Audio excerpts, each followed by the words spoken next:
শত্রু দেশের ছবি নিয়ে চলচ্চিত্র উৎসব। ইরানের দুটি ছবি এবং তুরস্কের একটি ছবি দেখানো হচ্ছে এই চলচ্চিত্র উৎসবে। শরৎ সদনে দেশি বিদেশি মোট 28টি ছবি নিয়ে বে অফ বেঙ্গল আন্তর্জাতিক চলচ্চিত্র উৎসব। দক্ষিণ ভারতের বেশ কয়েকটি ছবি সহ সাম্প্রতিক দুটি বাংলা ছবিও স্থান পেয়েছে। তবে তুরস্কের ইরানের সঙ্গে ভারতের সম্পর্ক খারাপ হলেও ফিল্ম ফেস্টিভ্যালে এই দুই দেশের ছবি কি করে রয়েছে সে নিয়ে প্রশ্ন উঠছে।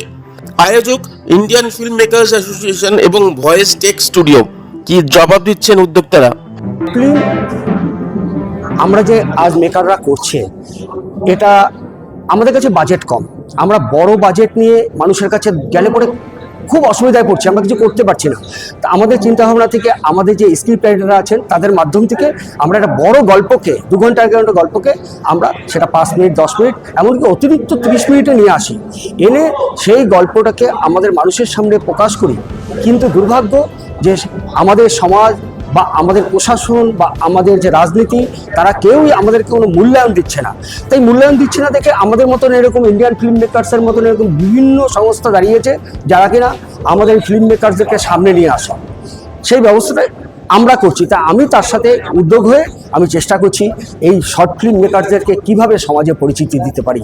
আর অর্থের ব্যাপার সেটা জানি না কতটা করতে পারবো, তবে তারও জন্য কিছু রাস্তা চিন্তাভাবনা আমাদের হচ্ছে। আমাদের এই শর্ট ফিল্মের যে উদ্যোগ ভাবনা, তাতে আমরা কোনো দেশীয় কোনো ঘটনা, কোনো রাজনীতি, কোনো সমস্যা সব অতিক্রম করে আমাদের এই ফিল্ম মেকার এবং তৈরি করা আমরা সার্থক করে তুলছি সমাজে মানুষের অল্প সময়ে খুশি দেওয়ার জন্যে।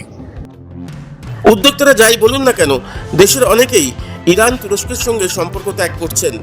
সেখানে ফিল্ম ফেস্টিভ্যালে তাদের ছবি দেখানো কতটা যুক্তিসঙ্গত হচ্ছে সেটা নিয়ে প্রশ্ন থেকেই যাচ্ছে।